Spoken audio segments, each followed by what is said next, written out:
One, two. Speaker of the National Assembly.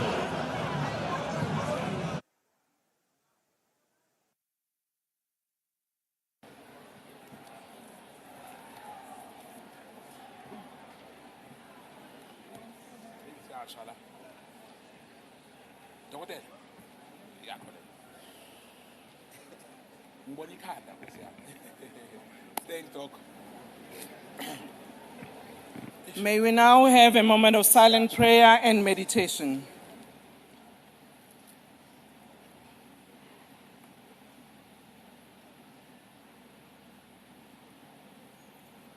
May we be seated. Thank you.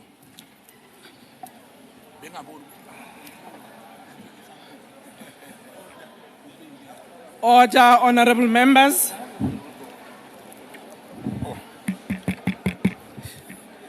Order.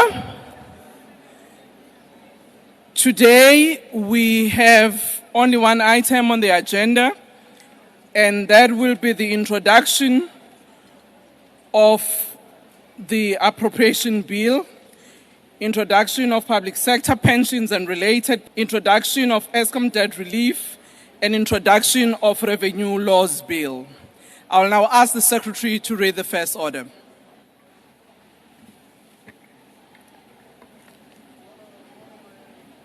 Introduction, appropriation bill and tabling of division of revenue bill.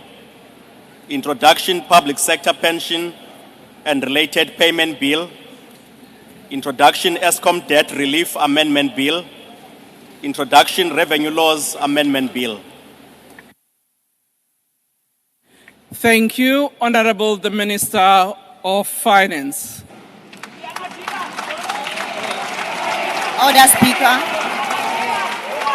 On a point of order, Speaker. Order, Honorable Member. I will ask the Minister to take a seat first.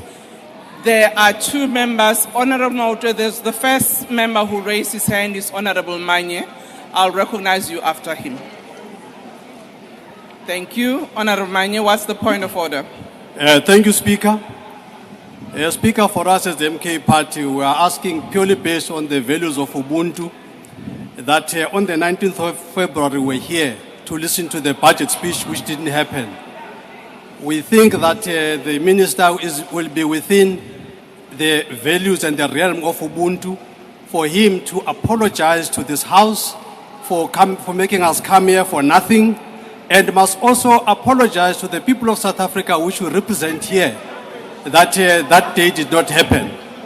So we're asking that that apology must happen. And also, Speaker, we also want to ask the minister to take this House into his confidence to say what exactly caused him not to table the budget speech on the 19th. Thank you, Speaker. Thank you, Honorable Mauta. Minister, you can take your seat. Minister, you can take your seat. I'll recognize the EFF. Yes, Thank Honorable you, Member. Speaker. Speaker, I was looking at the time when you sat on that chair. It was exactly 3 minutes past 2. The House sitting is scheduled to start at 2. So, Speaker, you were late. All of us were here. The honorable thing for you to have done was to apologize for coming late and explain why you actually came late. So please, we request you to apologize for coming late and tell the country why you arrived late in this sitting that you have called yourself. Thank you. Thank you, honorable members. We have noted both your requests as well as your comments. I want to remind honorable members that during the sitting on the 19th, which never proceeded to be the sitting, we gave an opportunities for parties to express themselves. Members of the executive were here, the leader of government business were here, and I'm sure the minister in presenting the budget have noted the concerns that have been raised then and have noted the concerns as they have been raised now. And I will leave it to the minister to then deal with the matter. Secondly, Honorable Maute, indeed, we start at 2. Oh, yes, sir? Okay, can you allow me to assist the minister? Let's not do what we usually not do in this house. We have decorum, we respect one another, and we allow the speaker to do what she has to do. Indeed, we were supposed to start at 3. We started, okay. On Wednesdays, we usually start at 3, but today, because of the presentation of the budget, we started 2. We do apologize because there were a bit of, people here on the aisle, which the Sergeant at Arms was trying to remove. I was here before 2 p.m. But we do apologize that we did not start exactly on the time as you requested. And all of us know that last time we had a not so kind dress rehearsal for a budget which will now be presented, but we are now asking the Minister of Finance.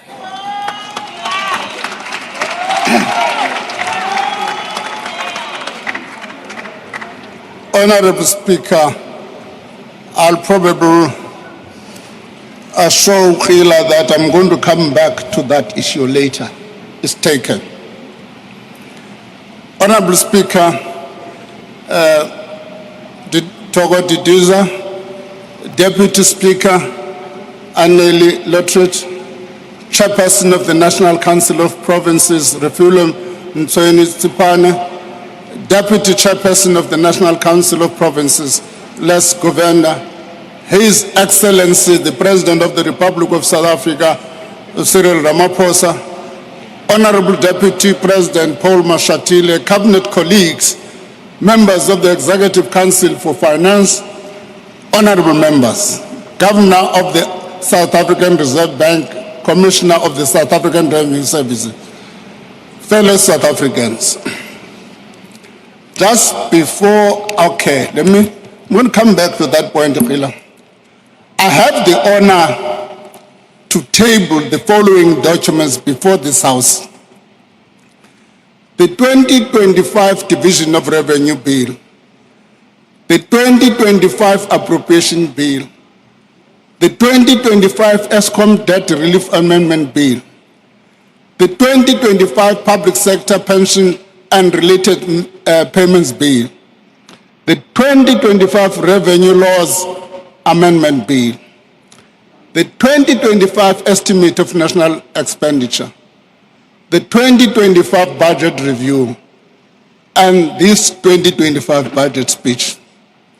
Just on a lighter note, Madam Speaker, let me first, before going on that lighter note, take the point raised by Honorable Manyi. And indeed, it was an inconvenience for this Parliament and the people of South Africa. And indeed, we owe this Parliament an apology. And we owe the people of South Africa an apology. No doubt about that. We didn't like the postponement. But on a lighter note, I saw on social media something that said this budget is postponed until my favorite club wins. That is Kaizer Chiefs.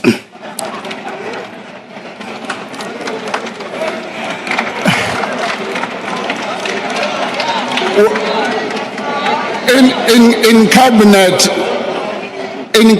when I made this point, Dr. Ramkhopa wrote me a piece of note and said, "No, this budget will never be tabled." And Honorable Gigawa said, "Hey, these people are putting the country in crisis because this budget will never be tabled."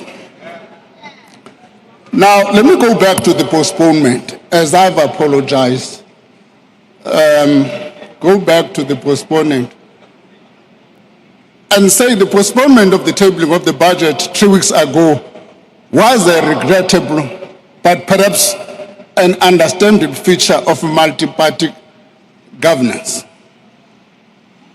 It is also a sign of some of the difficulties associated with a multi-party democracy. But what is positive is that the delay has stimulated an unprecedented level of public debate about the difficult policy trade-offs we as a nation face. A vital debate about which policies to fund and how to fund them, about which priorities to pursue now and which ones we may need to delay in the context of unlimited resources. As much as the debate has been dominated by the proposed increase to value-added tax, the bigger debate must be about how we grow the economy for the benefit of all South Africans. A bigger, faster-growing economy and the larger fiscal resources that comes with it would give us more fiscal room to meet more of our developmental goals. But the truth is that our economy has stagnated for over a decade. In that time, GDP growth has averaged less than 2%, far below the level required to meet our expanding list of needs. In 2024, the economy grew by only 0.6%. Over the medium term, GDP growth is projected to average 1.8%. To meet our goals of redistribution, redress, and structural transformation, the economy needs to grow much faster and in an inclusive manner. This is the central objective of the current administration. Today's budget proposes a bold and pragmatic approach to achieve this formidable task.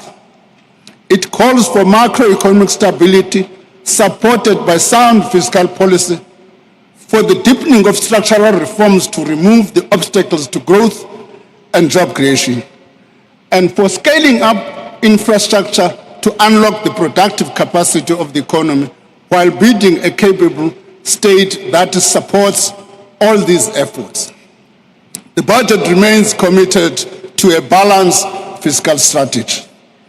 As projected in the 2024 medium-term budget policy statement, a budget primary surplus of 0.5% of GDP will be achieved in the 2025, and this will grow to 0.9% in 25-26. Government debt will stabilize at 76.2% of GDP in 25-26, while the consolidated budget deficit also narrows to 3.5% by 27-28. Madam Speaker, as debt stabilizes, a growing surplus will enable the government to reduce debt service cost as a proportion of revenue. Some of these savings will be used to build up fiscal buffers that we need as protection against future economic shocks. Shocks like the COVID-19 pandemic and other uncertainties stemming from the rising geopolitical tensions and the global economic ramifications thereof. Debt service costs will amount to 389.6 billion in the current financial year. This translates to 22 cents of every rand we raise in revenue. It is more than what we spend on health, the police, or basic education. We must reverse this trend and prevent the cost of debt from taking away resources that could otherwise be spent on our pressing social needs or to invest in growth. In this regard, our fiscal strategy stabilizes debt service cost as a percentage of revenue in 24-25 by maintaining a primary budget surplus. The Eskom debt relief arrangements are also effective and contribute to improved fiscal position. Eskom is now in a much better fiscal position than in 2023 when the debt relief was originally announced. As a result of these improvements, we have decided to simplify the final phase of the debt relief package. The last 70 billion debt takeover will now be replaced with a 40 billion in 2025-26, 10 billion in 28-29. This will result in a saving for the government of about 20 billion rand. Honorable members, these fiscal improvements are important milestones on our path to fostering a stable macroeconomic environment that is a prerequisite for a higher level of growth that promotes job creation, improve public services, and reduce inequalities. Our strategy to achieve faster growth remains anchored in the following 4 pillars: maintaining macroeconomic stability, implementing structural reforms, improving state capacity, and accelerating infrastructure investment. Maintaining macroeconomic stability inclusive of prudent fiscal policy promotes stable prices, lowers interest rates, and enhances the country's resilience to external shocks. This creates a conducive environment for investment. Implementing structural reforms removes impediments to growth and creates a solid foundation for a higher and sustained economic growth. Madam Speaker, it was out of this realization that economic growth and fiscal stability are mutually reinforcing that Operation Vulindlela was formed as a joint venture between Treasury and the Presidents to fast-track the implementation of the structural reforms.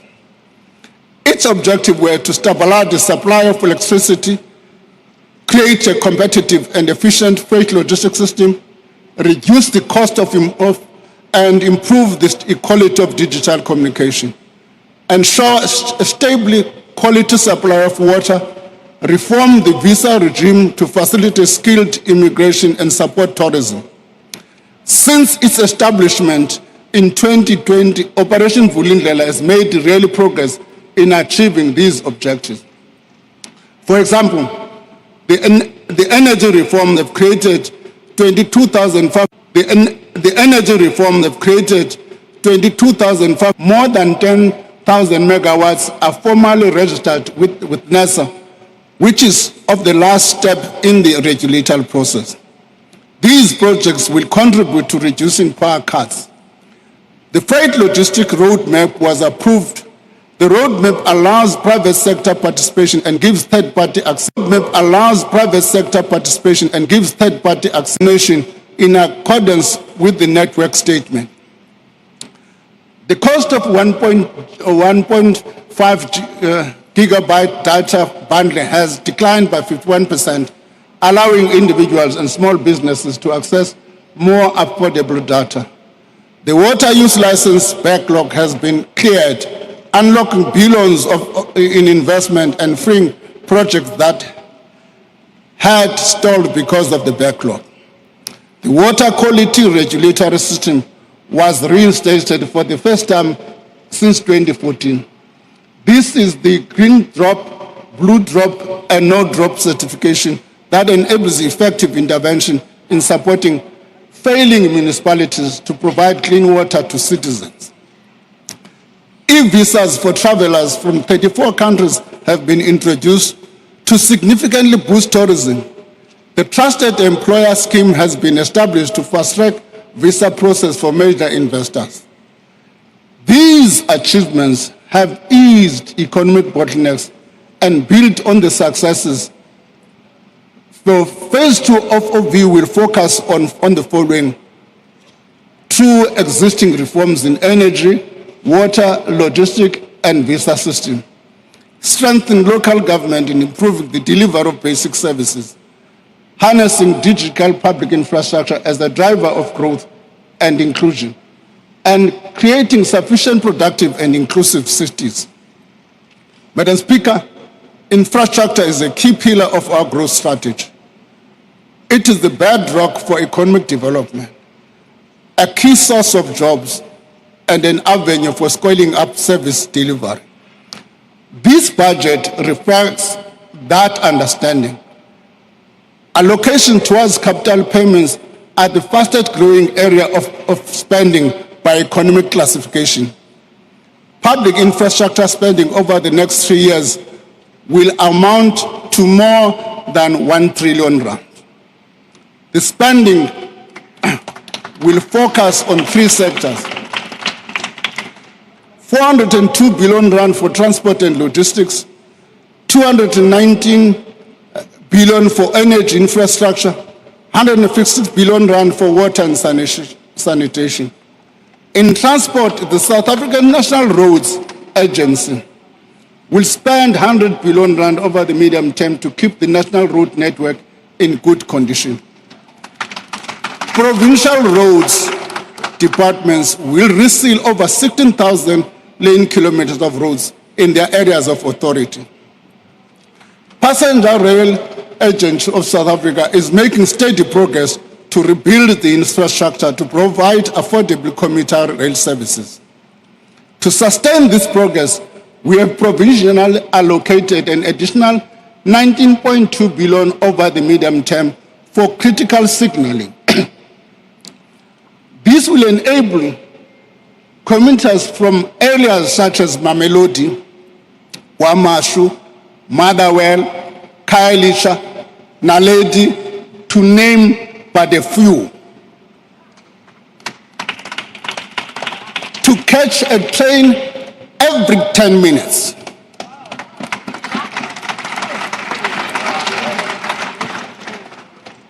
To get to and from work and significantly reduce the money that lower income households spend on transport. Let me pause and show an example. Let me pause. The World Bank has produced a report. People tend to be selective when they read the right report. They don't read what they don't like. What that report says is that rand for rand, if you had to compare a worker from South Korea and a worker from South Africa, rand for rand, the South African worker gets lesser disposable income than the South Korea. The explanation is cost of transport. In South Africa, that cost of transport is affected by two things: the spatial dimension, and secondly, the cost of transport. And this investment critical deals with that challenge for poor communities in our areas. I don't know, when somebody said it's not, this budget is not proper, what do you mean? This allocation will also allow PRASA to maximum the potential of the 241 new trains delivered through the rolling stock renewal program. Despite the progress made, PRASA procurement system needs strengthening. The management of the unit of the entity has already instituted measures to strengthen their procurement weaknesses. This includes getting support from the National Treasury to build capacity and mitigate risks, and undertaking live audits for larger procurement projects. In the water sector, we're investing in several large-scale dam projects that are ramping up or entering construction. The Mkomazi project is expected to commence construction in November 2027, transferring water into the Umgeni water supply system. This will increase the total capacity of the system to 5 million households in eThekwini and 4 district municipalities in KwaZulu-Natal. The Bergville augmentation scheme is expected to start in July 2026. The project will improve the Western Cape's water supply system, improving regional water security while reliably supplying domestic, agricultural and industrial water users. To further accelerate infrastructure delivery and effectiveness, we are continuing reforms to facilitate greater private sector participation, capital budget reform and alternative infrastructure financing. The new regulations for public-private partnerships have been finalized and will take effect on the 1st of June 2025. The regulation reduces procedural complexity of undertaking PPPs, create capacity to support and manage PPPs, create clear rules for managing unsolicited bids, and strengthen fiscal risk governance. The regulation also makes provision for national department to establish sector-specific PPP units. These units will drive private sector participation, creating opportunities to optimize the balance sheets of financial distressed state-owned companies. The Department of Transport and Transnet will engage the market on PSP projects in the following areas: the iron ore, chrome, coal, and manganese lines; expansion and automation of the ferrochrome and magnetite terminal at the port of Richards Bay; the container and automotive sectors, including the potential designation of the South African container port system as a regional transshipment hub for major shipping lines; and establishment of independent rolling stock leasing company. Should Transnet require gap funding for its PSP project, the budget facility for infrastructure will consider these after proper packaging and financial structuring. Additional guarantees may also be considered to finance the entity's maturing debt as well as its capital investment program. In the energy sector, the independent transmission program will be launched later this year. A request for information for a multi-line transmission packaging will also be issued by the Independent Power Producer Office in July this year, followed by a request for proposal in November. This will enable the private sector to play a key role in the expansion of the transmission network. Madam Speaker, we have reconfigured the BFI, the budget for infrastructure facility, to run multiple bid windows instead of just one annual window. Earlier this week, we published a call for proposal under the new system. The first window is now open and will close mid-April. The next window will open soon thereafter. Financing decisions to determine the appropriate fiscal mechanism to support projects have also been separated from the evaluation and budget processes. This will facilitate the mobilization of significant private sector, private finance, and improve allocative efficiency in fiscal support. This includes financing for proposals approved during the special window last year. Lastly, our efforts to diversify the financing structure to support infrastructure are taking shape. A credit guarantee vehicle to mobilize private sector capital by de-risking projects will be launched in 2026. Its initial focus will be on independent transmission, aimed at bridging the energy transmission deficit. Once the vehicle has demonstrated its efficacy, it will be broadened to include other sectors. Government will issue its first infrastructure bond in 25-26. We will also introduce other innovative financing instruments to diversify the infrastructure fund sources. Financial institutions, including pension funds, banks, development banks, and international financial institutions, have already expressed interest in participating. This, Madam Speaker, is how we plan to leverage infrastructure investment to ease supply-side constraints to the economy and improve access to social services the people get. Madam Speaker, there are several persistent spending pressures in health, education, transport, and security. These have to do with the government properly fulfilling its service delivery mandate. After careful consideration, the government has decided to fund these. Deferring the funding of these sectors further would compromise the government's ability to meet its constitutional obligation to those people. To raise the revenue needed, the government proposes to increase the VAT rate by 0.5 percentage point in 25-26 and by another 0.5 percentage point in the following year. This will bring the VAT rate to 16% by 26-27. Let me pause for a moment. let me pause for a moment and say, Order, honorable members.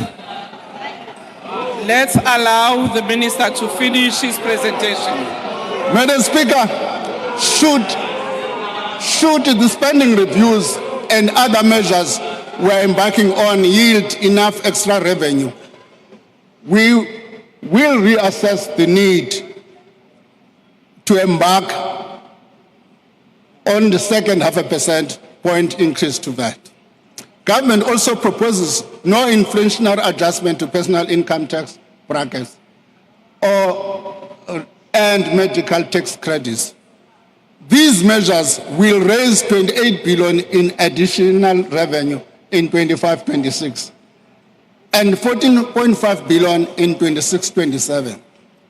Madam Speaker, this decision was not taken lightly. I can tell you now, no Minister of Finance is ever happy to increase taxes. We are aware of the fact that a lower overall burden of tax can help to increase investment and job creation and also unlock household spending power. We, however, have had to balance this knowledge against the very real and pressing service delivery needs that are vital to our developmental goals, and we cannot be further postponed. Honourable members, we thoroughly examined alternative raising the VAT rate. We weighed the policy trade-offs involved in increasing the corporate and personal income taxes. Increasing the corporate and personal income taxes would generate less revenue while potentially harming investment, job creation, and economic growth. Corporate tax collections have declined over the last few years, an indication of falling profits and a trading environment worsened by the logistic constraint and rising electricity cost. Furthermore, South Africa's corporate income tax collections are already higher than most of our peer countries. On the other hand, an increase to the personal income tax rate would reduce taxpayers' incentive to work and save. Our top personal income tax rate and our personal income tax collection as a percentage of GDP are far higher than those of the most developing countries. Increasing it is therefore not feasible. Taking on additional debt to meet the spending pressures was also not feasible. The amount is simply too large. The cost of borrowing would be unaffordable. Our sub-investment credit rating would also make this level of borrowing costlier and put us at a risk of even further downgrowth. Madam Speaker, VAT is a tax that affects everyone. By opting for a marginal increase to VAT, its distributional effect and impact were costly considered. The increase is also the most effective way to avoid further spending cuts and to enable us to extend the social wage. The government is very aware of the cost of living pressures faced by households, including higher food and fuel prices and rising electricity and transport costs. This is why we are taking concrete steps to protect vulnerable households. This is done through providing social grant increases that are above inflation, expanding the basket of zero-rated items to include vegetables, dairy liquid, blends, meats and poultry products. We are also not increasing the fuel levy for another year, saving consumers around 4 billion. Madam Speaker, broadening the tax base and improving the administrative efficiency of the South African Revenue Service allow us over time to spread the tax burden more evenly and equitably.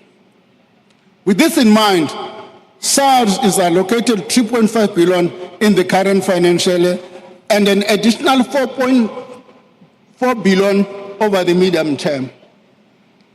That takes the total SARS allocation to 7.5 billion over the medium term. By the end of February this year, SARS reported a significant increase in undisputed debt. This means billions of rand are owed to the state. The revenue collector has also detected 156,000 taxpayers who are not registered and who have not filed despite their substantial economic activity. We therefore call on all South Africans to comply with the law and support SARS in its endeavor to collect the revenue that enables government to fund and provide critical services. I also want to emphasize the importance of tax compliance. I thank all compliant taxpayers who pay their fair share of taxes. I also encourage those that are not compliant to do the right thing. The rewards of higher tax compliance and efficiency take time. Once again, the investment we make today in SARS will allow us to collect at the time to make improvements. Madam Speaker, the revenue proposed through the tax measures announced in this budget will contribute largely to us providing 232.6 billion in additional funding to key programs over the medium term. This amounts to 102 billion in 25-26, 68 billion in 26-27, 62 billion in 27-28. The funding is for spending pressures for infrastructure investment, social protection, a higher than anticipated public service wage bill, a provisional allocation for critical frontline services. Honourable members, in the last year alone, public sector health system lost close to 9,000 health workers. We did not have enough money to retain or replace them, even after reprioritizing funds budgeted for consumables and medicine. Accruals in this sector, which is the money owed by department to vendors for service already provided, also ballooned to 22 million. Let me just dramatize this thing. How it works is that in a Department of Health in a province, they pay, you provide services. The Department of Health does not have money to pay you now. They are going to wait for April. In April, they pay you with the new money for the previous year. The second year, in 25-26, they don't have money to pay for the new ones. So it can't be allowed to go on like that. It can't be allowed to go like that. Will be any responsible government if we allow such things to happen. And as a result, therefore, our health services are becoming dysfunctional. This means that the money allocated to departments ends up paying for previous year services and goods rather than for the current needs, setting off a vicious cycle of budget shortfalls, unpaid invoices, and a crisis in cash flow and the planning and the predictability of budgets. This is an untenable situation that we could not leave unresolved. As a result, consolidated spending, which exclude interest payment, increases from 2.4 trillion in 24-25 to 2.83 trillion in 27-28. Provinces will receive 2.4 trillion over the medium-term period. This budget includes allocation to support critical provincial functions related to health and education. We trust that the allocation will be used for their intended purposes. I must repeat, because these funds that are allocated to provinces go through what is called an equitable share. Once they become part of the equitable share, the decision to divide that money and allocate becomes a provincial one. And the provincial government is at liberty to use it in any manner it decides. And the final product is a loss of capacity in health services. The local government equitable share will increase from 99.5 billion in 24-25 to 115.7 billion in 27-28. This is to fund increases in the cost of bulk water and electricity costs provided for free to needy households. In 25-26, 83% of the local government equipment share provides free basic services package for R610 per month to 11.2 million poor households. Honourable members, this package of free municipality services continues to be a key tool for reducing poverty and inequality, raising living standards and facilitating access to a greater economic opportunity. Madam Speaker, a 3-year wage agreement has been reached, although the agreement exceeds the 2024 budget. In the medium-term budget policy statement projections, its duration reduces uncertainty in the budget planning. This agreement will cost an additional 7.3 billion in 25-26, 7.8 in 26-27, and 8.2 billion in 27-28. These are the companies that are outside matching for me. An amount of 11 billion rand provisionally allocated for the next 2 fiscal years for the early retirement initiative, whose intention is to attract younger employees into the public service. Preliminary savings are expected to average 7.1 billion per year over the medium term, long term. The savings will be retained by the departments. The interventions on the wage bill are aimed at ensuring that when key frontline staff are lost through natural attrition and retirement, sectors are able to fill vacant posts to keep service running effectively. Paying salaries constitute 76% of the provincial education department. This means that only 24 rand out of every 100 rand of their budget is left for funding school infrastructure, meals for learners from poor backgrounds, and stationery and textbook, among other things. Our learner-teacher ratios remain higher than we would like, meaning that we still need more teachers in classroom. To prevent compensation of employees from crowding out other equally important areas of spending, 19.1 billion is added over the medium term to keep approximately 11,000 teachers in the classroom. The foundation to building in the next generation of citizens who contribute economically and socially to this great nation is early childhood development. Despite this, the subsidy for early childhood development has not increased from 2019 level of 17 rand per day per child. To remedy this, an amount of 10 billion over the medium term is allocated to increase subsidy to 24 rand per day per child. The extra funding will also support increased access to ECD for approximately 700,000 more children up to the age of 4 years old.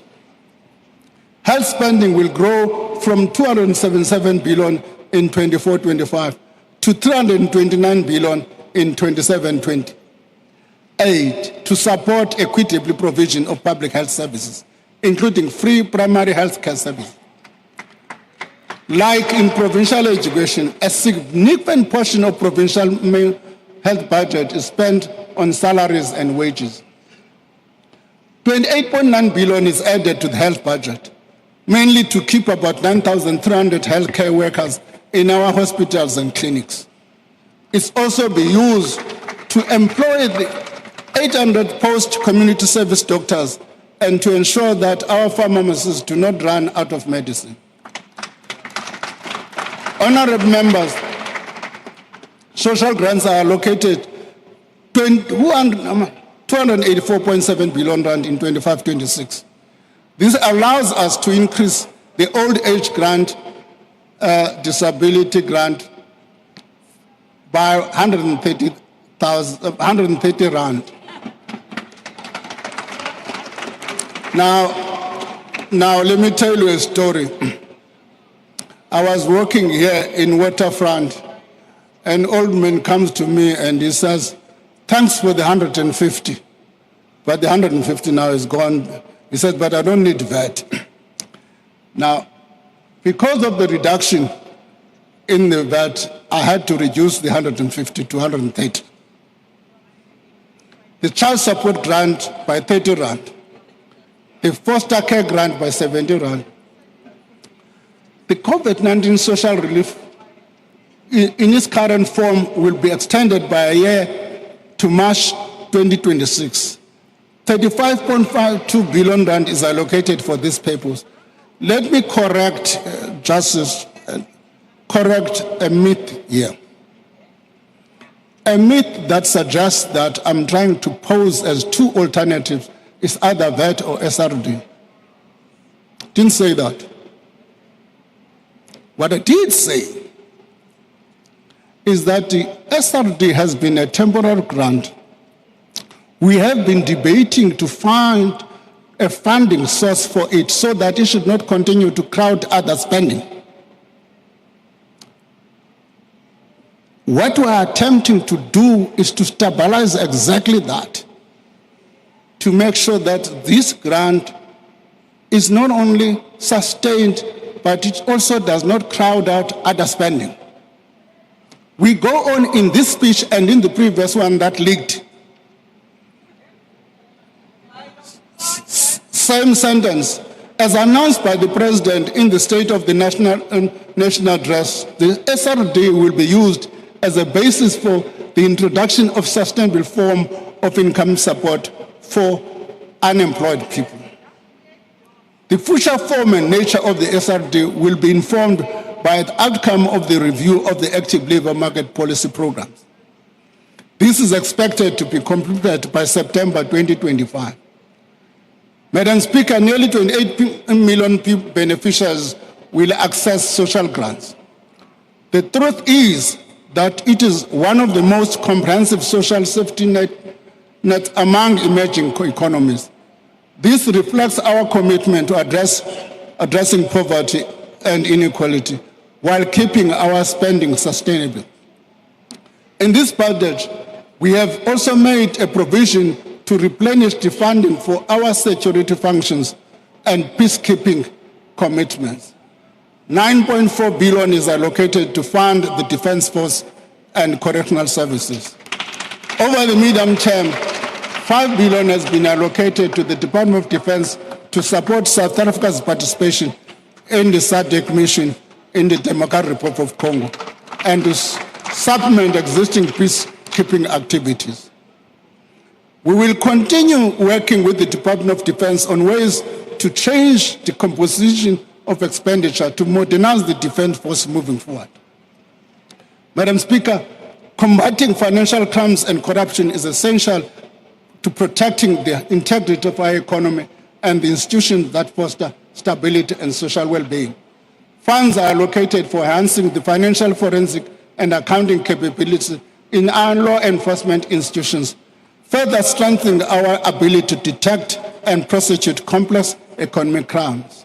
These efforts address recommendations from the Financial Action Task Force and the State Capital Commission, ensuring that we continue to fight money laundering and the financing of terrorism with urgency and precision. There are remaining issues that require work during the year, which may require funding later in the year. These include infrastructure projects in the BFI, the rolling stock fleet renewal program, accommodating population changes that impact on provincial equitable share, in particular the 3 provinces, strengthening capability in the Office of the Chief Justice. Statistics South Africa and the South African Revenue Service were already attending to it. An issue which has been raised is also the issue of political funding and infrastructure provision for real houses. Madam Speaker, our ability to deliver public service depends on having a competent, capable, and ethical state. Delivering a reliable and sustainable core services is a priority for this government. Our focus must remain on more effective and efficient service delivery and proper combination between personal expenditure, operating costs, and the maintenance of fiscal facilities and assets, supported by professional and efficient administration. For over a decade, budgets have been trimmed across the board. While these measures have helped maintain fiscal discipline, they have often been implemented without a thorough interrogation of whether the funds we allocate truly support our national priorities. We must acknowledge that over time, budgets tend to grow incrementally, often carrying forward historical allocations without necessarily reflecting the evolving needs of our country. This approach has led to inefficiencies, misalignment, duplication, and in some cases, the continued funding of programs that do not yield the intended impact. We recognize the urgent need to address this. We are not deaf to the public concerns about wasteful and inefficient expenditure. We know that we must earn the taxpayers' trust every day by spending public money with care and ensuring that every rand collected is spent on its intended purpose. Since 2013, as part of the ongoing evaluation of the operation of government, national treasuries and provincial treasuries have undertaken 240 spending reviews. These reviews range from a number of things such as officer accommodation, fleet management, and so on. However, we have agreed, out of a long discussion with colleagues in government, including the President, that we need to focus on this area of spending reviews, and as such, change the institutional arrangements that we have and locate the spending reviews in the President's office. In that sense, incorporate some of that work to the Operation Vulindlela moving forward. So we are going to give that institutional capability moving forward. The consolidated recommendations of these reviews and other things, including this, as I've indicated, the President has also undertaken to do this, to take this work together with National Treasury. Thank you for this commitment, Mr. President.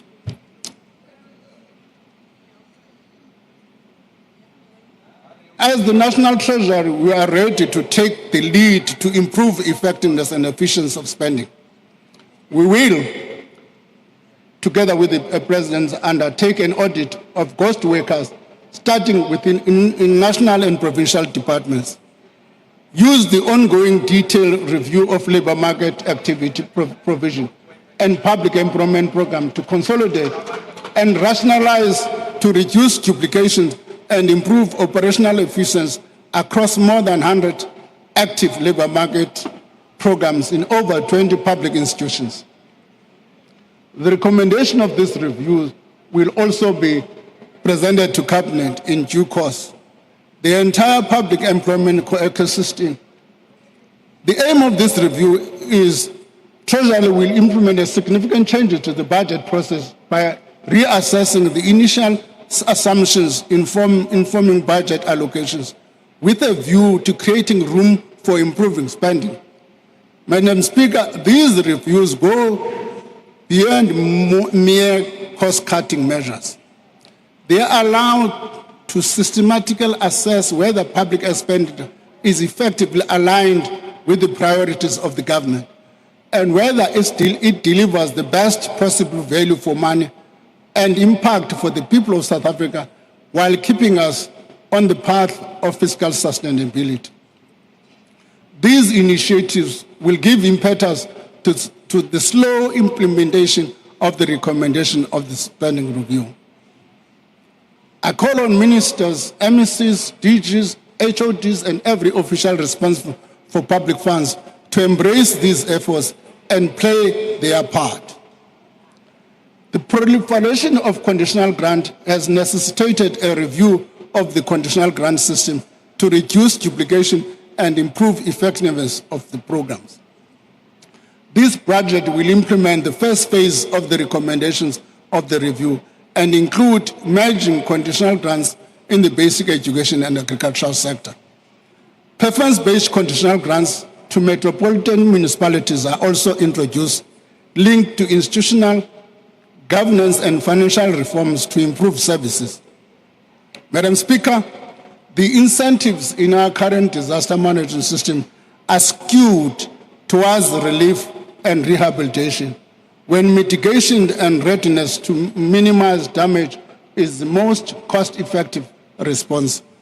Our municipalities stand at the front line of disaster response, yet they are hamstrung by aging infrastructure, bureaucratic fragmentation, and limited to access to emergency funds. The priority is to reduce the administrative burden to access emergency funds. Every hour of delay costs lives and livelihoods. Continuous improvements are made to the grant system to incentivize municipalities to access a variety of funding instruments for disasters.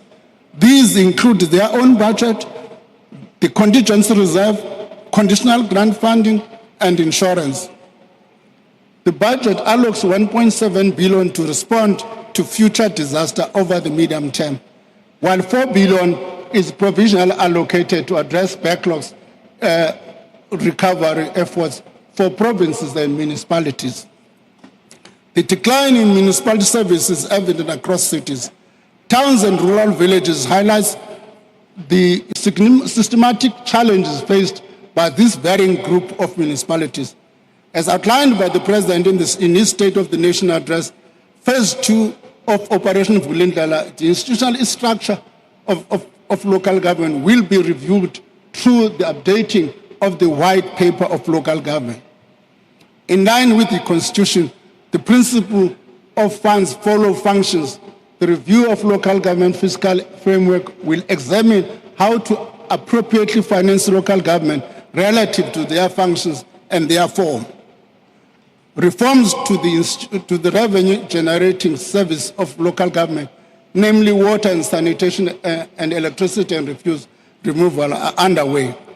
So, the 8 metropolitan municipalities have met the minimum requirement for participation in the Financial Performance Incentive Grant, the Urban Development Financing Grant.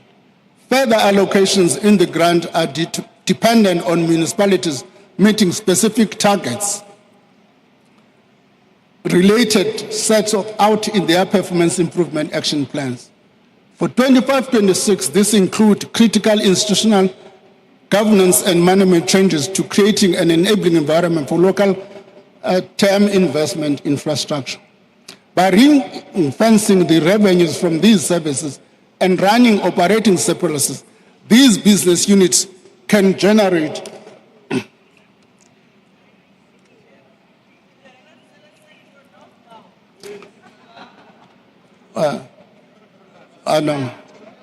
I'm not saying these units can generate funds for infrastructure improvements to deliver quality services. Madam Speaker, in conclusion, allow me to reiterate that through the policy choices we have made and the carefully targeted allocations we are proposing, the public institutions should be in a better position to continue delivering much needed services. This budget reflects our collective efforts to chart a path through difficult times to prosperity. It represents a vision of future and realistic assessment of the present, as well as the options available to us right now. This vision can only be achieved by making difficult but considered policy choices, choices that weigh up trade-offs and commit to a way forward. Honourable members, this budget is the product of a combined and careful consideration of the Cabinet of the Government of National Unity. Despite some minor disagreements, I must confess, that has done the difficult and necessary work of assessing the alternatives open to us at the current conjuncture in our growth journey. Honourable members, this budget is also a proposal to you as Parliament that has been democratically elected to represent the aspirations and interests of South Africans by confronting the difficult choices needed to move our country forward. It is in this spirit that I draw to the words of the Pan-African leader Amal Kabar, who advises us, always bear in mind that the people are not fighting for ideas, but for things for ideas, for things in anyone's mind. Order, they are fighting to win material benefits, to live better and in peace, and to see their lives go forward to guarantee the future of their children. The policy choices proposed here are about achieving these material benefits. They are about moving South Africa and all South Africans forward into a better, more prosperous and equitable future. Speaker, as I close, allow me to express my deepest gratitude to the President and Deputy President for their counsel, their support, and for their leadership, in particular in this difficult budget. Thank you also to the Deputy Ministers of Finance and the excellent National Treasury team led by the Director General. Thank you to the Commissioner for the South African Revenue Services and the Governor of the South African Reserve Bank for their astute stewardship of these two key institutions. Thank you to my Cabinet colleagues, the Ministers' Committee in the Budget, and the Budget Council, who share the heavy load of the tough decisions that must make to maintain this sustainability of our public finances. To the Parliamentary Standing Committees of Finance, Appropriation and Public Account, I express my sincere appreciation. And of course, out of this threat, without the support of my wife and my family, it would not have been as easy as it would have been from Mom Chawe that I've been able to withstand.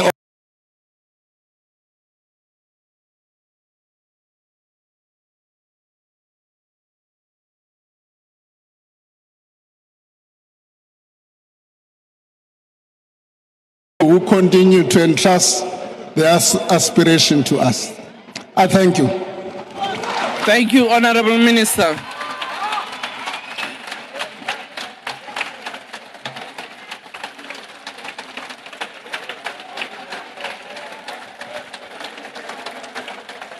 Thank you. Can I allow members to take their seats? Honourable members, order. We have now heard the Minister tabling the executive statement, which is a budget. It is tabled here in the House. Now the task is for you as Parliament to then reflect on this budget through the relevant committees. The papers tabled, order. Order, Honourable order. Thank you. Honourable members, order. Order. Honourable members, just ignore the people that are going out. Allow me to address you. You have now heard the budget tabled. Order. Honourable members, you will have your chance to address the media as you go out. But for now, just listen. The budget has been tabled. It is now going to be referred to relevant committees to interact with the budget, which allows you an opportunity as public representatives to engage with this executive statement. And it will then come back for debate in this very House, where you will express your views. For now, the House is adjourned, and we thank the Minister for the budget. I request members to stand. Order. I request members to stand and wait for the presiding officer and the maids to leave the chamber. That concludes the business of the Mara day. uJohn uhambile. uJohn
Enoch Godongwana in the nationally at around 2 a.m. At 2 p.m. he started the speech, and these are some of the highlights that you as viewers might be interested in. Of course, it's important to note that for faster growth, of course, he said that they remain anchored on the following 4 pillars, and that is maintaining macroeconomic stability, implementing structural reforms, and improving state capacity and accelerating infrastructure investment.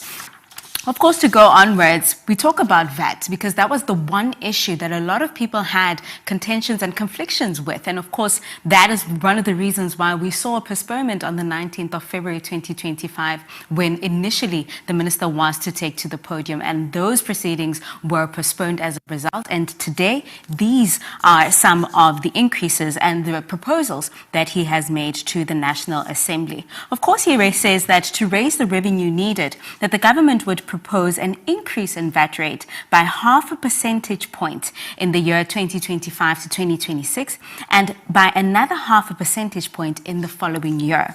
Now, what does this mean? This means that VAT will be 16% in the financial year of 2026 to 2027. So this means that there will be a 1 percentage point increase by the year in the financial year of 2026 to 2027. Now, of course, government also proposes no inflationary adjustments to personal income tax brackets, rebates, and medical tax credits, and that might come as a relief to some of you sitting at home.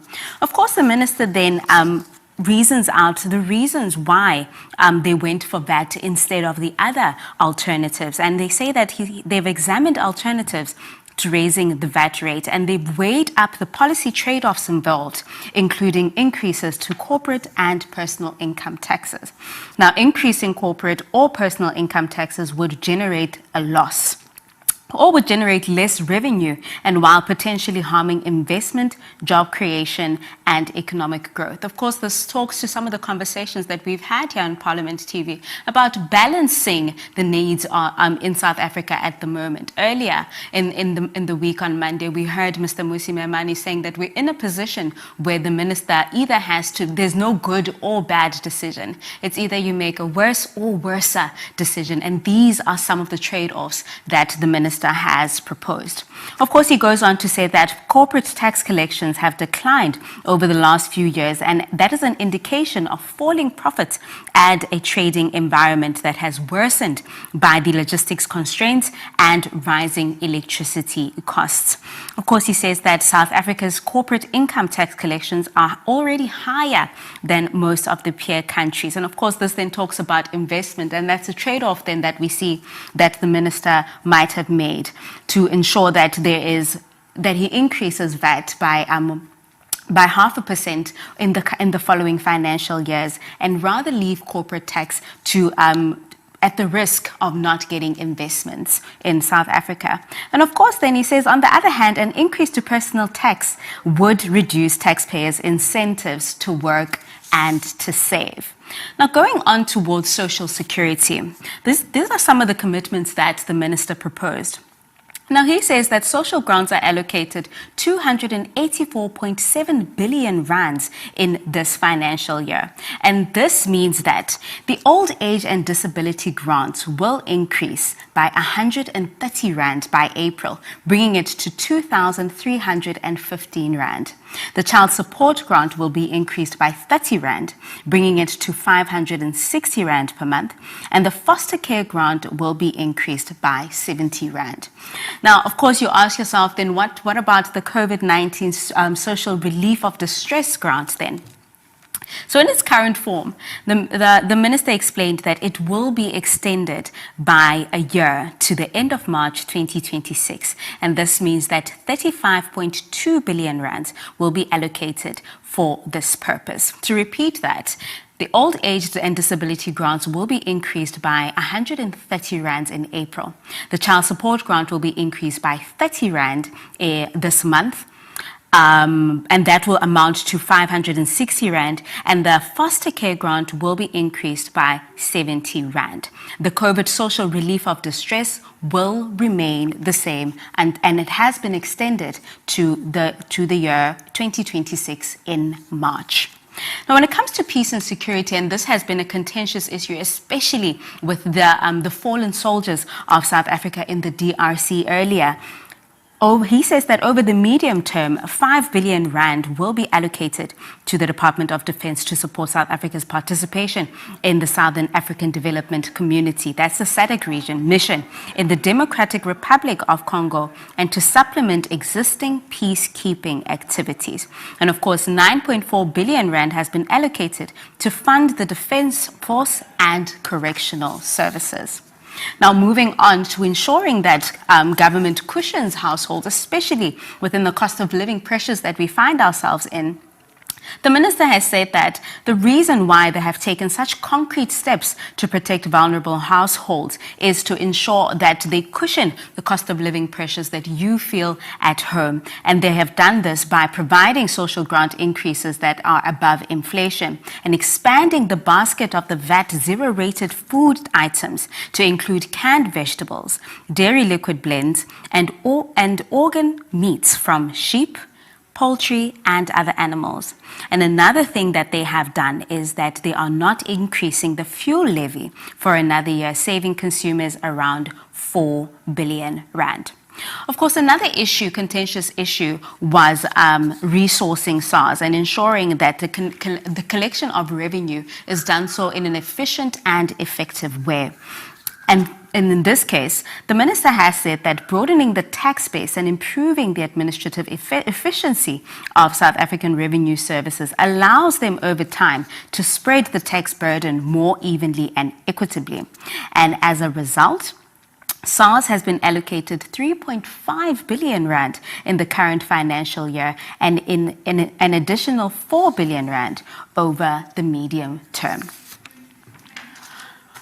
Now, with that, of course, we've spoken about the Defence Force. We've spoken about the social grants that are very important to us. And right now, outside the dome, we are getting some reactions from members of Parliament. Stay tuned. You're watching Parliament's TV.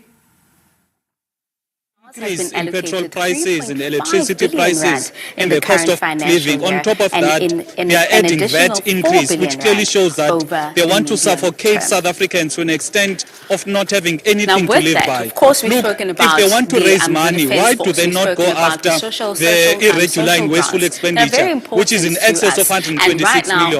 Now, if you look at also the comparison between VAT, the amount that has been raised by VAT, as opposed to the amount that has been raised by the mining prices, the electricity prices, the country cost of living. On top of that, they are adding VAT increase, which clearly shows that they want to suffocate South Africans to an extent of not having anything to live by. If they want to raise money, why do they not go after the irregular and wasteful expenditure, which is in excess of 126 million? As the ATM now, if you look at also the comparison between VAT, the amount that has been technical glitch outside of the dome, and Tim Nkosi was talking to the president of the ATM, Mr. Zungula. Of course, he was probably giving some insights on what he thinks about the budget speech that the minister has proposed in the National Assembly about a few minutes ago. Now, this is just a reminder of some of the highlights that the minister made in terms of his budget speech. And in terms of social security, the old age and disability grant will be increased by 130 rand, bringing it to 2,315 rand in April.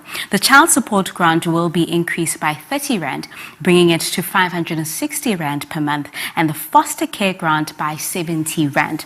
Now, in terms of the COVID-19 social relief of distress grant in its current form, it will be extended by a year to the end of March 2026. But unfortunately, in this regard, there is no increase currently. However, to ensure that this extension happens until March of 2026, the minister has proposed that 35.2 billion rand be allocated for that purpose. Now, to carry on with some of the highlights from the minister's speech, we look at early childhood development and basic education, which is important, especially looking at the fact that the Bella Act has now been enacted and will be implemented. Of course, the one issue with regards to budget cuts before was that there was an issue with teachers, the teacher-to-learner ratio in classes, and this meant that it would directly affect the quality of education that we had in our South African schools. And of course, the minister notes this and says, and has heard the cry from the basic education minister with regards to this, and the need to ensure that there is proper funding in schools, and that there's proper funding to ensure that there are enough teachers for the quality education that we so seek for the children of this country. Now, the minister does maintain that the learner-to-teacher ratios remain higher than they would like, and that means that they need more teachers in this classroom. He concedes and says that they are proposing an additional 19.1 billion rand.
And that was Mr. Ntlamulo Ndlela from the MK party, obviously sharing some of his reactions and some of his insights on what the Minister of Finance, Mr. Enoch Godongwana, has proposed in terms of the budget speech. Of course, we have been highlighting some of the key elements of the speech that the Minister has outlined in the National Assembly. And with regards to health, the Minister has allocated 28.9 billion rand to the health budget, mainly to keep about 9.3 thousand health workers in our hospitals and clinics. And of course, this goes in an atmosphere and a climate where we have been seeing that issues at the Helen Joseph Hospital, for example, where infrastructure is an issue, where there are workers shortages, there are doctor shortages and nurses. And this is something that is necessary with regards to funding to ensure that those problems are eradicated. And of course, it is not only in the Helen Joseph Hospital,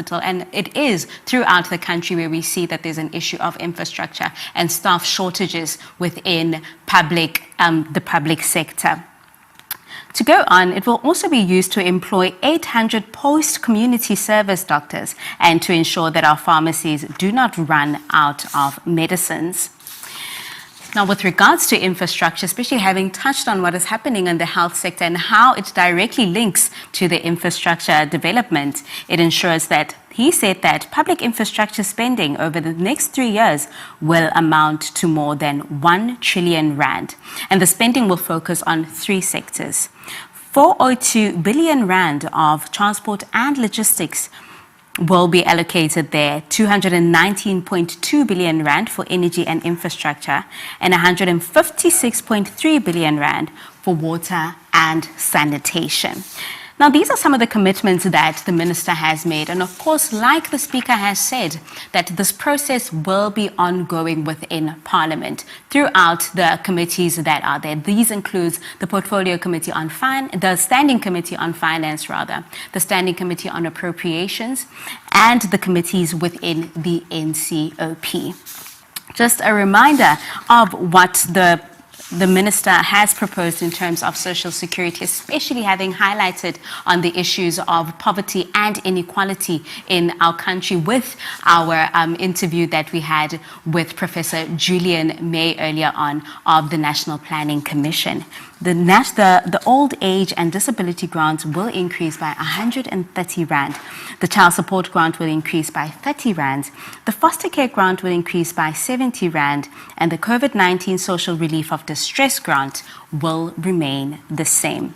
These are the commitments to ensure that South Africans are cushioned, especially in the economic climate that we have. Now, of course, Thembinkosi is outside the dome and he is getting some reactions. And of course, there will be some conflicting reactions, especially because the reason why we find ourselves here is because of a postponement where we found that there were issues there. Thembinkosi has somebody there. Let's see what they have to say. Will remain the same. These are the commitments to ensure that South Africans are cushioned, especially in the economic climate that we have. Now, of course, Thembinkosi is outside the dome and he is getting some reactions. And of course, there will be some conflicting reactions, especially because the reason why we find ourselves here is because of a postponement.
adjustment even on the 0.5% increase now. As long as we can get growth going, as long as we can have an increase in employment and therefore have a higher revenue base will be good, because with higher employment there will also be a reduction on the dependence on the SRD grant. So taken in its totality, this budget is workable, but Parliament still has the next 3 months to discuss the details of it and arrive at a vote of passing it or not passing it.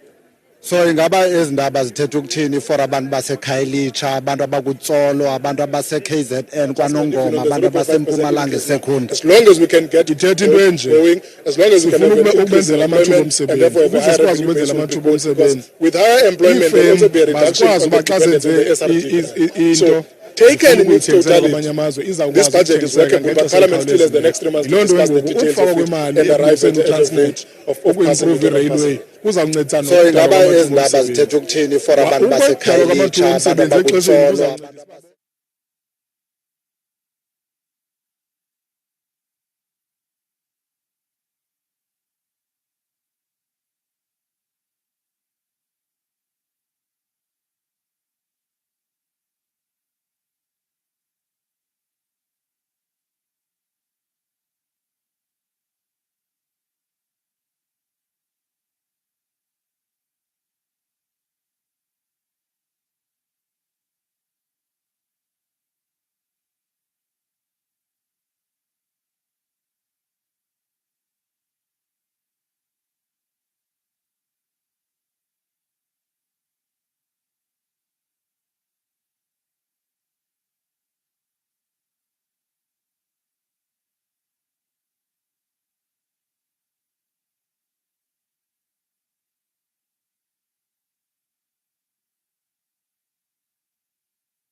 The comma 5 VAT will reduce the 2% to comma 5 and then increase and then did not give a tax relief on income tax.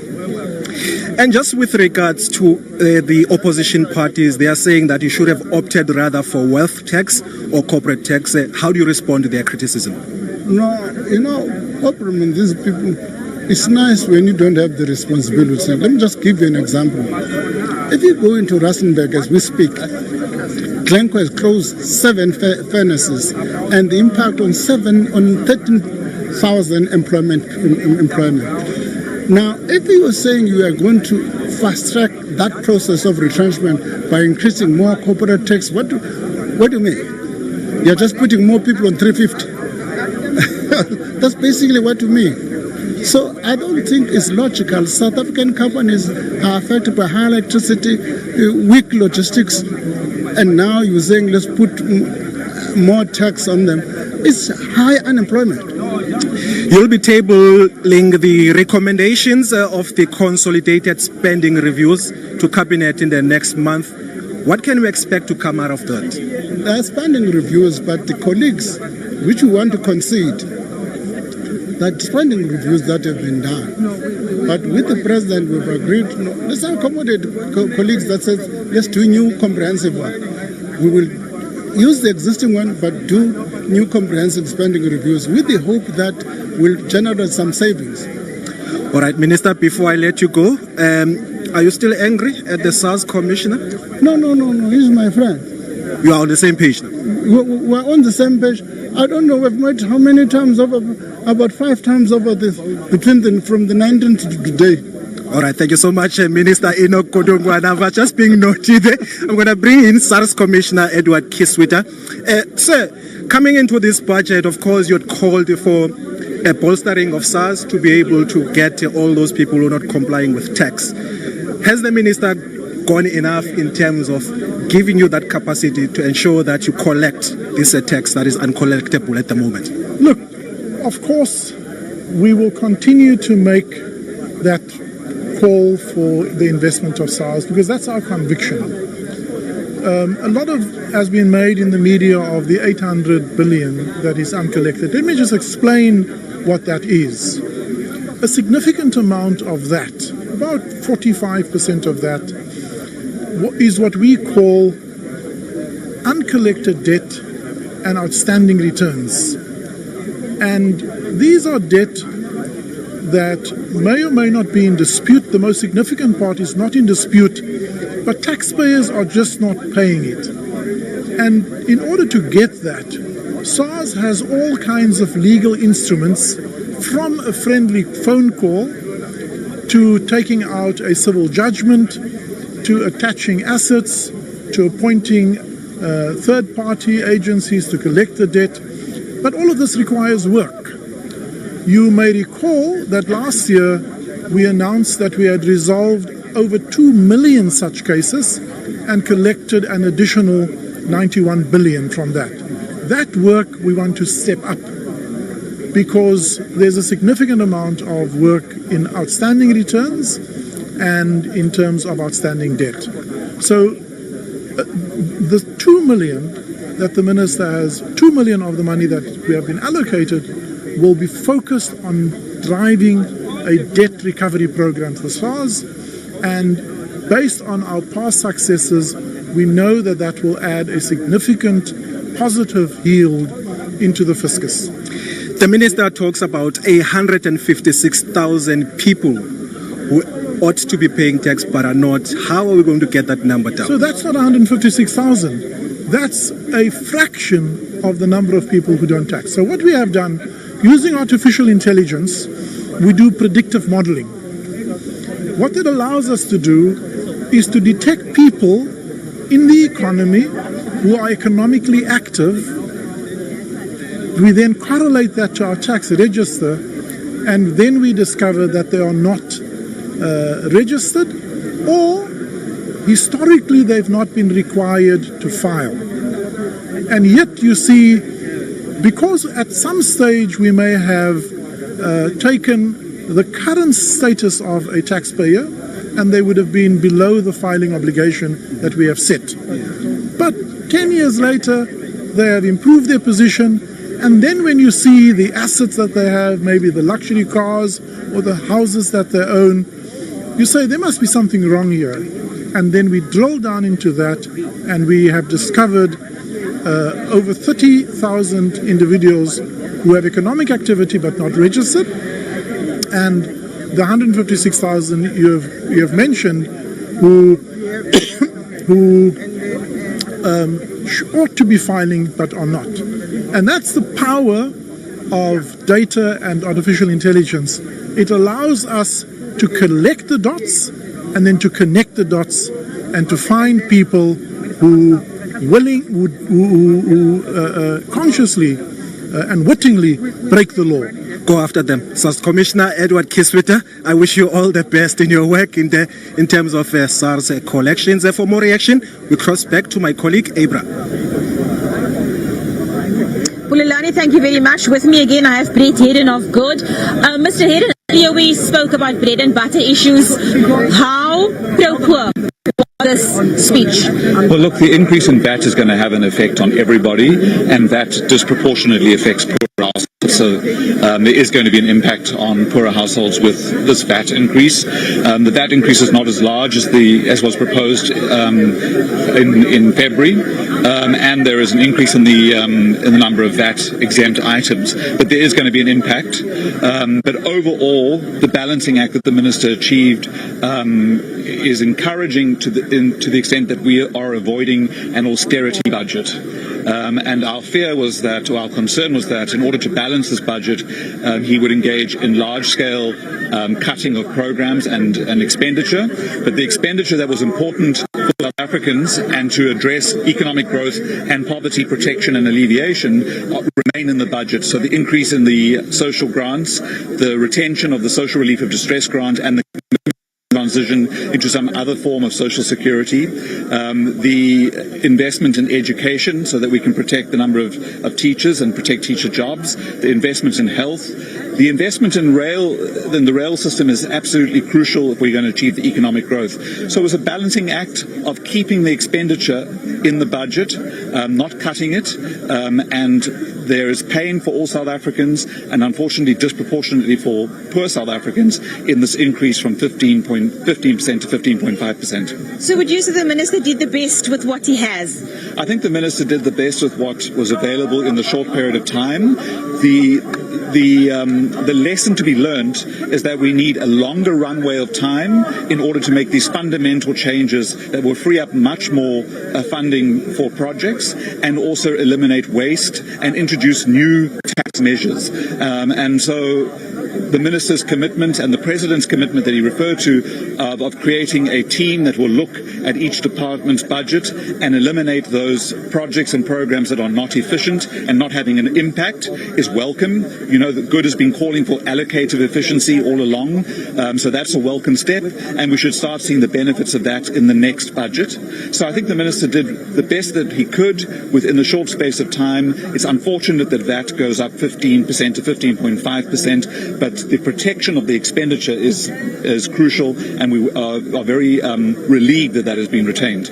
Thank you so much for your time. Please just bear with me. Okay, fine. I have another guest over here, Matthew Parks of COSATU. Let me just ask you, how does COSATU feel about what the minister announced today? Look, we're disappointed by the VAT increase for the next 2 years.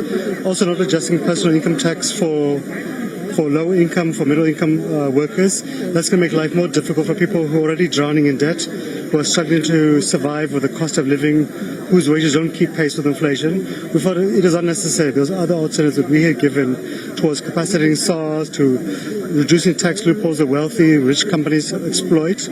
But there are good things in the budget too. There's significant infrastructure investments, expanding public employment programs, filling frontline vacancies for nurses, for teachers, for police officers, for doctors. There's measures to kind of protect social grant recipients with a 9.4% increase of the social grants. There's a fuel price relief as well. So there are good things, but all of those good things which are very good, are going to be lost in the VAT hike. And it's impossible to put perfume on a VAT hike when society is struggling to cope with the cost of living, when society just feels exhausted by corruption, by mismanagement.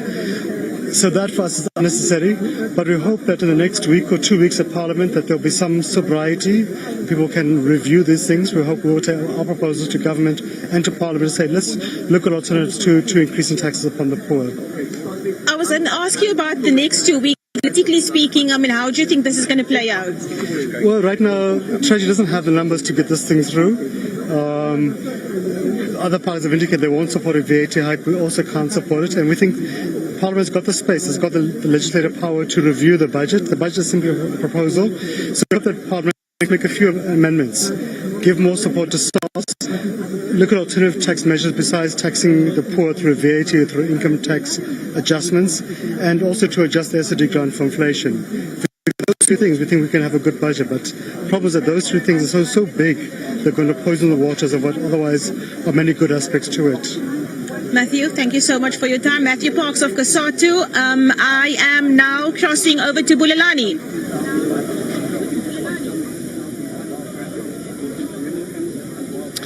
All right, now joining me is Dr. Wanda Mahlatsi, who is the president of the United African Transformation Organization. He now joins me for reaction of the budget speech. Of course, the elephant in the room was always the issue of the VAT increase, the 1 percentage point increase over the next 2 years. Does it appease your concerns coming into this budget? No, UAT definitely reject this thing, because this thing is targeted to our people, the poorest of the poorest.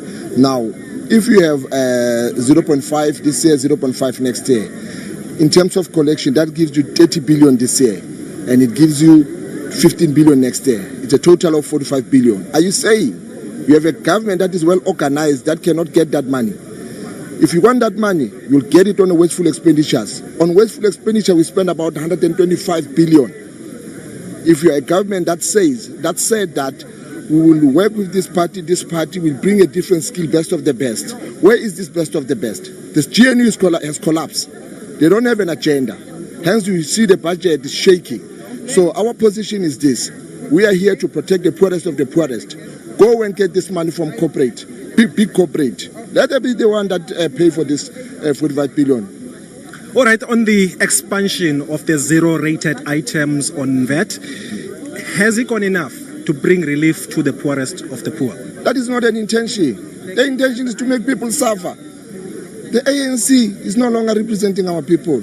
Now with the additional of these other parties, it's worse. So I'm saying no.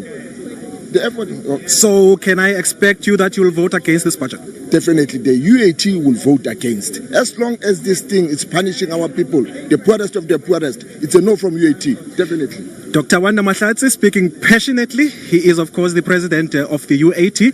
For more reaction, I cross back to you, Abraham. I now have another guest with me. I have Mr. Masizole, former speaker of the Western Cape. Thank you so much for your time. I just want to focus on bread and butter issues and the man on the street and the woman on the street and how this budget impacts on them. Was this a budget that is friendly to people in South Africa who are battling at the moment? You know, as ACC, we think that this is a budget that becomes an attack on the most vulnerable, the poor and downtrodden. It does not seem to gauge the heart of the economy. The pulse of the economy is saying the economy is not doing well. So you've got to protect and cushion the most vulnerable. With this step that has been taken today by the Minister of Finance, it says that we don't care how poor you are, we don't care how hungry you are. To increase the VAT by 0.5%, which makes it in fact to 16%. So when you buy food for 100 rands, you will pay 116 rands in total. And that is a very, very serious indictment on the government that should protect the poor. So the Alliance of Citizens for Change, we're clear that we should protect the poor by increasing the amount of food items that are zero rated. So the minister tried to touch on that, but in a very cosmetic way. We need to increase realistically the amount of food items that are zero rated, but more so, parliamentarians must reject this budget increase because it's anti-poor, it's against the spirit that SARS, the very agency that is tasked by the Constitution to collect tax on our behalf. Saying we can get more money elsewhere, don't do it. We have 800 billion rands that we can collect. That's what SARS says, the SARS commissioner who spoke now, just here. So we need to listen more, and government must stop this arrogance of playing as if they are the Mr. Know-it-all. The Minister of Finance is supposed to listen more to specialists. So they give more money to defense, that's fine. But the fact that they were not able to increase the social relief of distress, the 370, we actually believe in this country we need what we call a universal wage subsidy, so that everybody can buy food and sleep in a stomach that has got something. More than 20 million South Africans, they sleep without eating in this country. So we reject this budget. We believe that this is an attack on the poor. Sir, thank you so much for your time. My colleague Bulelani is also standing by right now.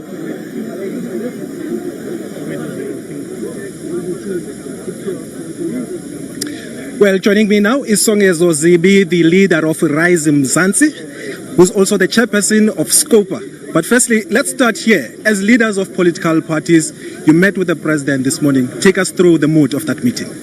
The mood of the meeting is the meeting. I was expecting you to say that, but... No, the conversation took place last night. It was cabinet this morning. I'm not in cabinet, but the finance minister presented, in essence, to all of us, what he presented to South Africans today. Because I think it's important that we understand the difficulty of putting a budget out of an economy that has effectively stagnated over the last 10 years. I know that all of us want all sorts of goodies. I wanted money for Transnet so that we can start moving goods between places in South Africa, invest in new rail from Rustenburg to all the way to the ports and so on, so that you can reduce the damage on the roads and that kind of thing. That's one of the things I wanted, for instance. But we're not going to get it, not in the short term. So the finance minister explained to us the challenges that the Treasury has had. But I'm very pleased that he has responded to the complaint against VAT, because 2 percentage points was a lot. Of course, the issue of value for money is one of the issues that has been talked about. 1 trillion rand for infrastructure. You as a SCOPA chairperson, how are you going to ensure that that money goes to its intended purpose? I think what's important, and again, this is why the detail is important, there's actually very little money that the core appropriations in the budget is going to be spent on infrastructure, because we don't have the room. Most of that is going to come from the balance sheets of SOCs. It's by Sanral, it's by Eskom, etc., etc. South Africans need to understand that this is not 2009 anymore. In 2009, President Kgalema Motlanthe and Minister Trevor Manuel announced a 749 billion rand hard cash stimulus into the economy. We don't have that kind of money today, and I think South Africans need to understand that it's very important that we do not lie to them.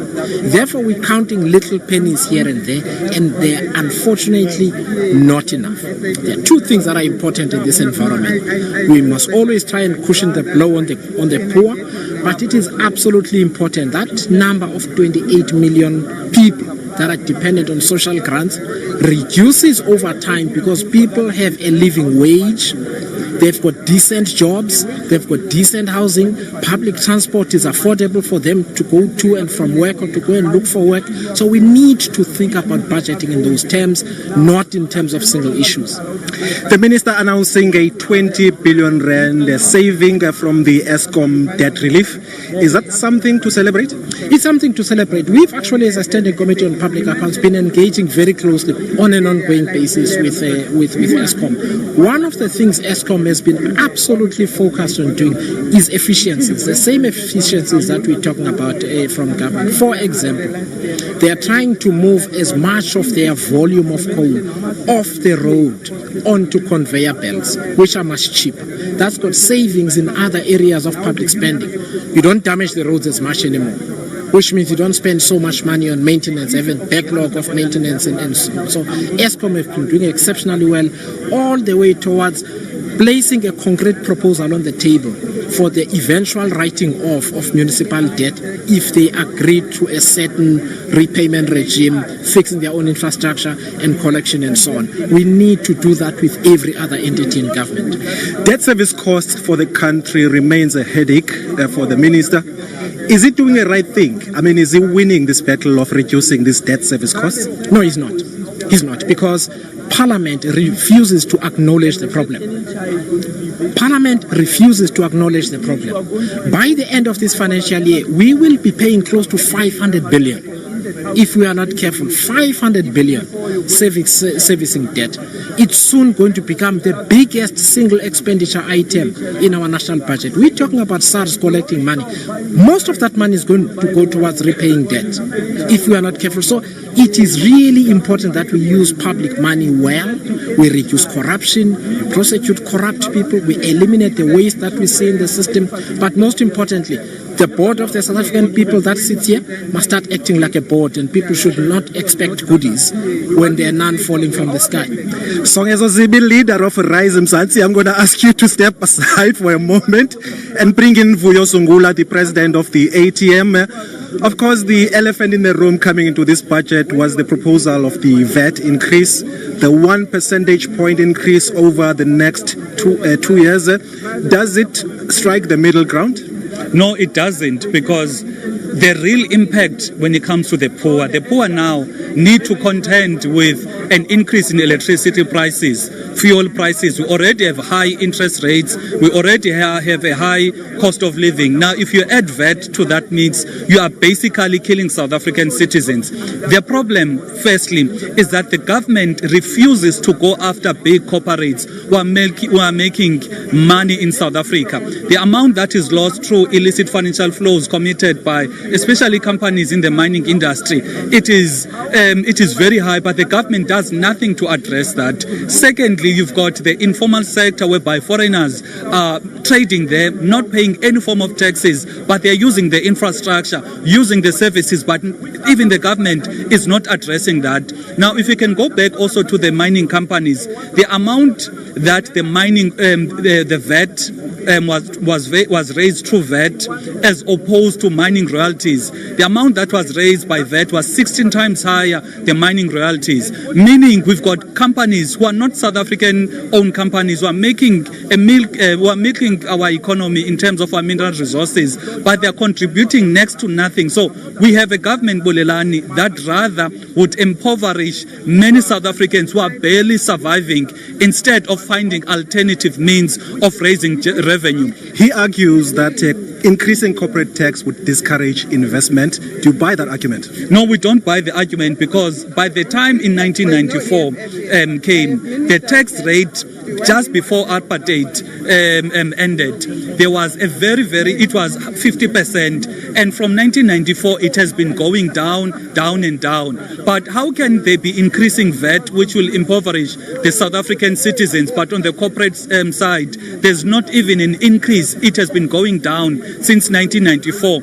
Also, Bulelani, there's the issue of the irregular and wasteful expenditure. That is above 126 billion on a yearly basis. Why are they not even going there? Because the Auditor General reports are very clear to say this particular department, this particular municipality has lost money in a wasteful and fruitless expenditure. Why are they not going after the real culprits, but they are rather going after poor South African citizens who are barely surviving? The increases in social grants, are they sufficient in the current economic climate? They're not even sufficient. The country, Bulelani, has got a lot of money. If you look at the amount of the mineral wealth that we have, if you look at the companies that are operating, milking our country, the biggest problem we have here is a matter of priorities. You have a government that rather wants to play sweetheart with the big companies, but play that tough figure when it comes to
It's not this policy or my policy.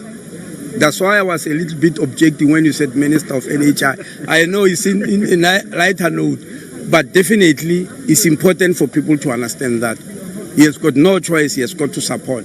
Bring us up to speed with regards to the implementation at the moment.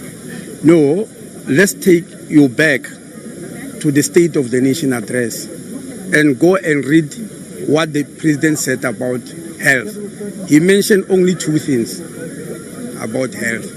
Firstly, our battle against HIV/AIDS, that it needs to come to an end, and that we are going to load an extra 1.1 million people on top of the 5.5 million who are on ARVs. We are going to look for 1.1 million. And we launched that project the very same month the President said so. On the 25th of February, we launched that program. The second thing he said in preparation of implementation of NHI, we are going to go on improving the healthcare system in the form of infrastructure, management, and human resources. And he went on to mention a number of hospitals that are going to be built. He never gave you their names. He just mentioned them. New hospitals, replacement where the others have aged, refurbishment and maintenance, and then also community health centers and clinics. In my budget speech in May, I am going to actually give you the details of that. The minister here mentioned 1 trillion rand for infrastructure. That includes healthcare infrastructure. But obviously you don't expect him to unpack it because it will have taken him the whole afternoon. How do we improve Helen Joseph Hospital? Well, the recommendations from the Umbad are very, very clear. He made a recommendation to the Department of Health in Gauteng and the Premier's office, and then make recommendations of what the hospital must do. It's very clear and straightforward, and those must be done.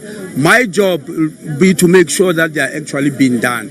But I also said, it is definitely not only Helen Joseph. So this month, we are going to have a National Health Council where I'm going to unpack, because I've been singing a song about this infrastructure. The reason that the President mentioned infrastructure during the State of the Nation address was not because of Helen Joseph, the results were not yet out.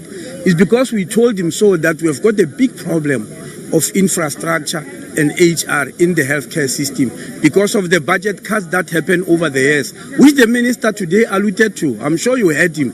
He even gave an example of how healthcare is run in the country. The US pulled out of giving South Africa the PEPFAR funding. Give us a picture of what are the implications of that for the country. Well, the implication is that quite a number of services which people were receiving may be cut off, but mostly that the people who are earning from PEPFAR will no longer have salaries. But what we have made sure that must not happen is that anybody who's on ARVs must never stop taking them because they are of not getting them. Anybody who qualifies for ARVs must get them, must never be deprived of them. That is why even with that announcement, on the 25th of February, some 20 days after Trump made the announcement, we went to Chris Hani Baragwanath Hospital Hall and announced and launched a program to look for 1.1 million more people who must go on ARVs. So we are going to make sure, and what we have done in terms of the patients who are receiving services from these clinics that have been closed, we are asking the Department of Health in provinces to come and absorb them in public health care services where they will get their help. Thank you so much, Dr. Aaron Multswaledi, the Health Minister. All the best in your work. I'm going to bring into this conversation now COGTA Minister as well as IFP Leader Velenkosini Hlabisa. You were sitting in Cabinet this morning with the President. How was the mood in that meeting? Thank you very much and greetings to SAPC viewers. The mood was very good. The GNU, we may even have some different views, but we are matured as leaders and as ministers. We were part of the engagement on the budget. The IFP was against the 2% VAT increase, but the movement through the engagement from 2% to 0.5, which is effectively for 1 year, and if then it happens to the maximum, only 2 years. We support this budget because we feel a budget must be credible. It must demonstrate the source of income. If you pass a budget that does not have credibility, it is a budget that is not good for the country. And secondly, if we decided to borrow this money, it was going to be a burden for generations to pay back that money. So now, a 0.5 VAT increase for 1 year at the minimum or 2 years is better than borrowing. Secondly, the amount of food items to be exempted has been expanded, which is going to be a big relief and a cushion to the poorest of the poor people in South Africa. More money is going to go to infrastructure, education, and health. More job opportunities will be created, better services will be created. Because you see, if you have a budget that does not deliver services, it is as good as not existing. So a good budget should not be a heavy burden. There must be a balance between services and whatever that was put in order to create a revenue source. What is good is that more money was given to SARS because they promised that if they can get resources, they will collect the 800 billion rand, which is outstanding. Even if they can collect 400 billion rand, it will be a great relief to our country. And lastly, if you look at the budget, more money was given to provinces and municipalities, which will make service delivery better.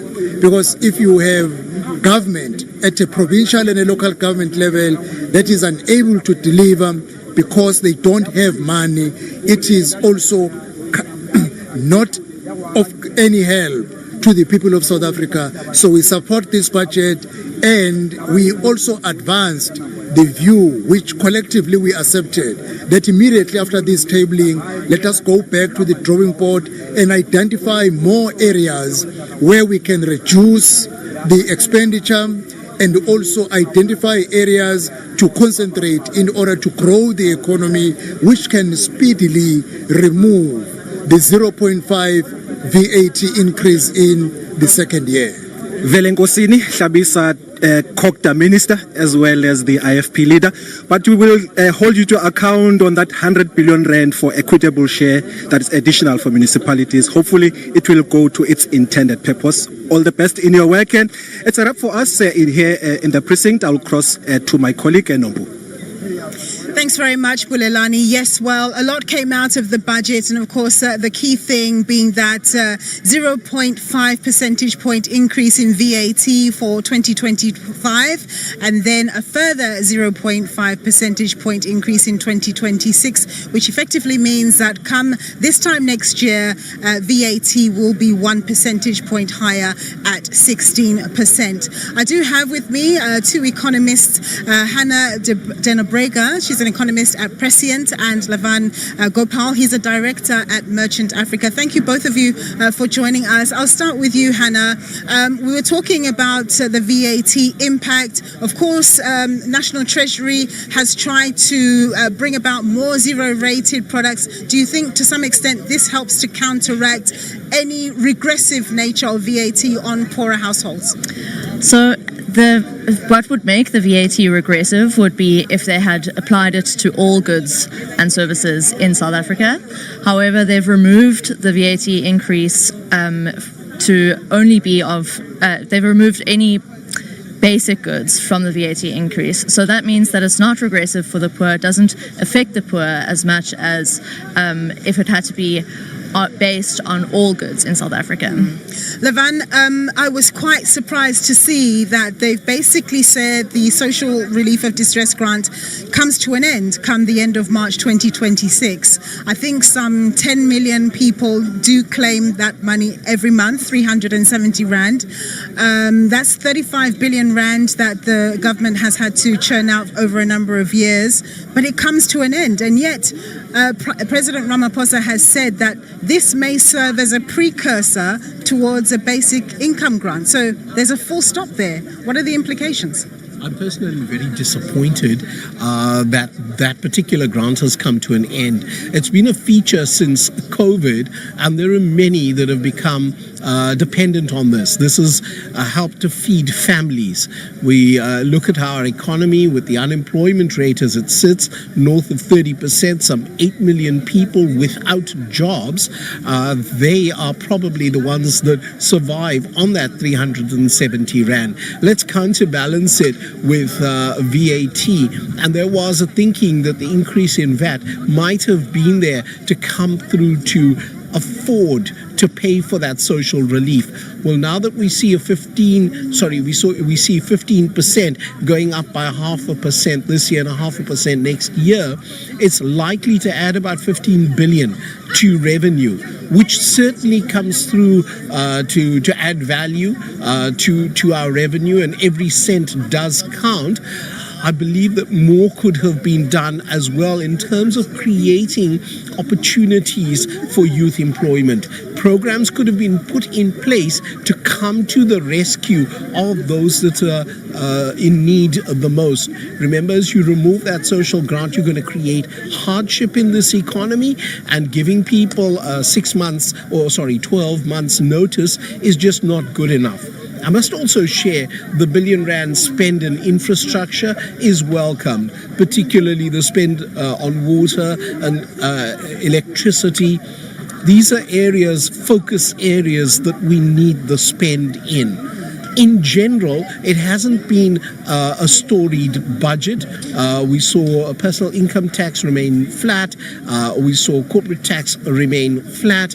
And you also noted the fact that there is going to be a widening budget deficit, and this has been something of a concern. If we've already come to terms with 22 cents out of every 1 rand going towards payment of debt and other interest aspects of that massive amounts of borrowing, we're likely to see that amount increase going forward, and that for me is a concern. Hannah, of course, I think, National Treasury has done its best to tinker around the edges, try and raise money where it can and so on. But the big elephant in the room remains growth. There's been a lack of growth. Were you satisfied that there are enough initiatives in play, with the setting up of a PPP mechanism to ensure that the private sector is able to invest? Do you think enough's been done so that we can see growth taking shape going forward? So in the past, we've seen that COVID was a big roadblock in terms of growth spending. We had to do a lot of spending for social distress grants and just upholding the well-being of the economy. So that was a very big survival technique that we had to do and spend on. Now we're starting to see, it's a few years after COVID, that spending is starting to ease on social distress, and we're really starting to see the fruits of the spending happening in infrastructure. So slowly we can see that Eskom and the electricity production has become a little bit more consistent throughout time. and we're yet to see the fruits of the labor are in the infrastructure in Transnet and how the competition in private sector is going to actually help us out there, right? Yes. So it's a question of a wait and see, and we can already see the ball has started to get rolling. This is really the base of growth going forward. We can't grow our economy and have the bells and whistles before we have the primary ingredient, which is infrastructure, in place. Levan, in terms of what happens hereafter, these are budget proposals that have been made. The DA has come out straight and said that they're going to oppose the VAT increase.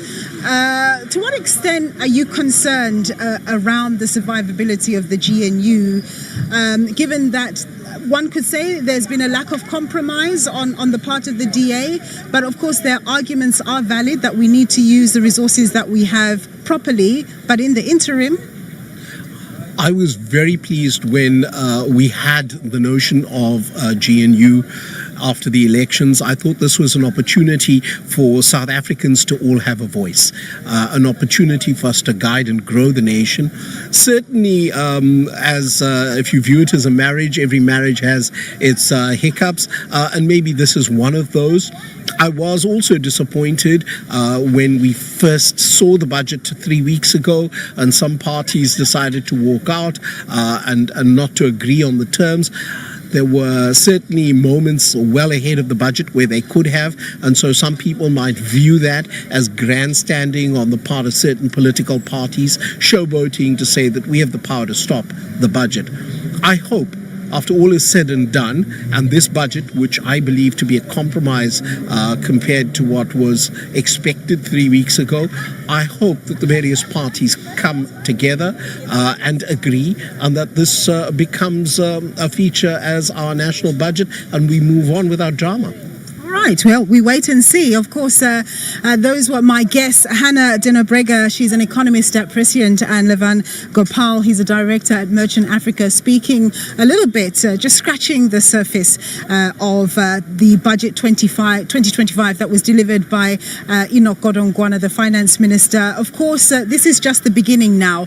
A legislative process has to be gone through for Parliament to approve the budget, and we understand that should take place in the next couple of months. They've got very little time in which to get this matter sorted out. That is it from us here in the parliamentary precinct, and of course we will continue to give you post-budget analysis and stories from the economics desk. My colleagues have been feverishly working in the lockup that we explained to you, that they sit in for many hours and then generate very comprehensive packages with graphics and speak to all the various issues that matter to South Africans, for businesses, households, etc., etc. That's a wrap from us. It's back to you in studio.